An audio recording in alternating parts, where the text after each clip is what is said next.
Jadhavar group of इन्स्टिट्यूटतर्फे नरहे येथील संस्थेच्या सभागृहात आयोजित करण्यात आलेल्या 7 युवा संसदेचा समारोप झाला। यावेळी माजी खासदार डॉक्टर विकास महात्मे, संस्थेचे अध्यक्ष प्राचार्य डॉक्टर सुधाकर जाधवर, उपाध्यक्ष व युवा संसदेचे अध्यक्ष ॲडव्होकेट शार्दूल जाधवर, खजिनदार सुरेखा जाधवर उपस्थित होते। नगरसेवक गणेश बिडकर आणि दत्तात्रय धनकवडे यांना आदर्श नगरसेवक पुरस्कार तर खासदार अशोक नेते यांना आदर्श खासदार पुरस्कार यावेळी देण्यात आला। तसेच भरीव सामाजिक कार्यासाठी माजी भास्कर पेरे पाटील यांना यावेळी जीवनगौरव पुरस्काराने सन्मानित करण्यात आले। पुणेरी पगडी, शाल, सन्मानचिन्ह, सन्मानपत्र असे पुरस्कारांचे स्वरूप होते। समाजामध्ये विविध क्षेत्रात अनेक चांगली माणसे आहेत, परंतु राजकारणाचा चिखल आपल्या अंगावर ओढवून कशाला घ्यायचा यासाठी ते राजकारणापासून दूर राहतात। अशा माणसांमुळेच राजकारणामध्ये वाईट माणसांचे प्रमाण वाढत आहे।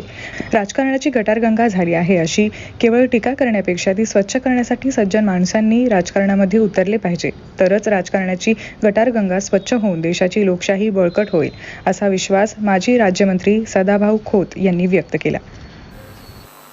मी किसान पुत्र आहे, मी शेतकऱ्याचा पोरगा आहे आणि मला त्याचा निश्चितपणानं अभिमान आहे। पण एका गोष्टीचं दुःख आहे की एका दाण्याचे 1000 दाणे करणारा माझा बाप आत्महत्या करत आहे, याचं दुःख मात्र माझ्या मनामध्ये आहे आणि त्याच्यासाठी मला लढायचं आहे, त्याच्यासाठी मला जगायचं आहे, त्याच्यासाठी मला 2 हात करायचे आहेत। आणि म्हणून राजकारणाच्या या व्यवस्थेमध्ये मला काय याचं आहे तर माझ्या बापाला गुलामगिरीतून मुक्त करायचं आहे आणि माझा बाप ह्या जगाचा पोशिंदा आहे। त्याच्या 2 घासावर तुम्ही जगत आहे, तो 2 घास तुम्हाला घालत आहे, म्हणून तुम्ही चालत आहे, म्हणून तुम्ही बोलत आहे, म्हणून तुमची बुद्धी जगाला दिसत आहे। अरे जगाला बुद्धी देणारा, जगाला चालवणारा, जगाला धावायला लावणारा जर कोण असेल तर 2 वेळचं ताटामध्ये अन्न येणारा माझा बाप हा जगाचा देव आहे, या जगाचा परमेश्वर आहे। आणि म्हणून त्या बापाला विसरू नका, कारण जगात सर्वश्रेष्ठ काय असेल तर आपला माय बाप श्रेष्ठ आहे। त्याला वंदन करूया आणि निश्चितपणानं ही व्यवस्था कणखर उभा करूया। मी इथं आल्यावर पाहिले या संस्थेचं एक ब्रीद आहे बघा, वाक्य पहिलंच, बल बुद्धी आणि सद्विचार घेऊनच राजकारणात या, नाहीतर नाही आले तर तिकडेच राहा, काही फरक पडणार नाही। चांगल्यासाठी या, चांगल्यासाठी या, चांगलं करायसाठी या। राजकारणात यायचं असेल तर आधी श्रीकृष्ण भगवान, छत्रपती शिवाजी महाराज, गाडगेबाबा, तुकडोजी महाराज, डॉक्टर बाबासाहेब आंबेडकर, ज्ञानेश्वर तुकाराम यांना वाचा, समजून घ्या, मग राजकारणात या। पैसेच कमवायचे असेल तर दाऊदला समजून घ्या।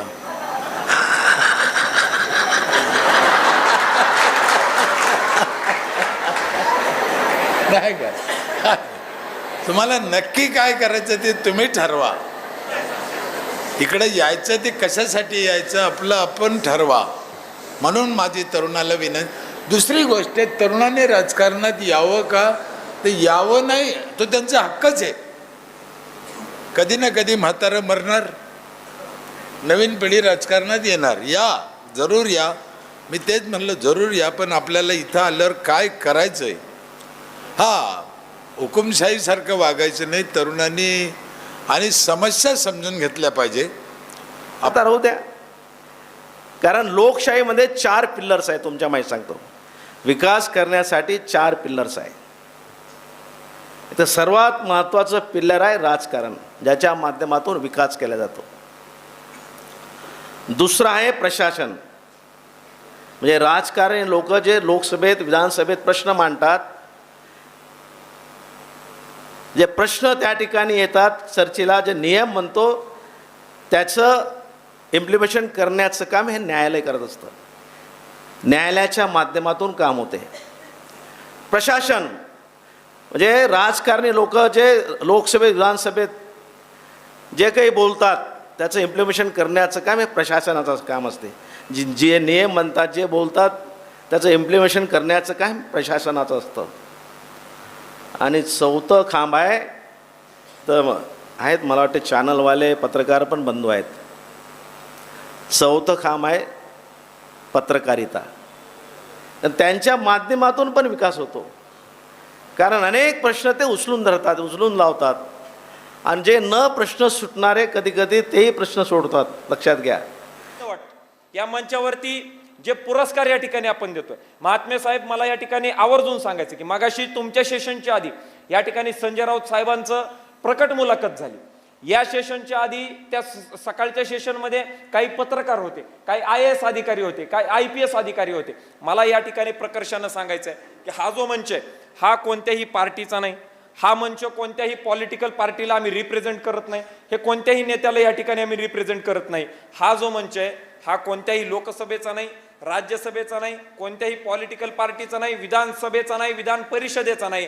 हा जो मंच आहे हा मंच भारतामधल्या जवळपास 80 कोटी जे आमच्या देशामध्ये युवक आहेत या त्या सगळ्या लोकांना रिप्रेझेंट करणारा हा मंच आहे.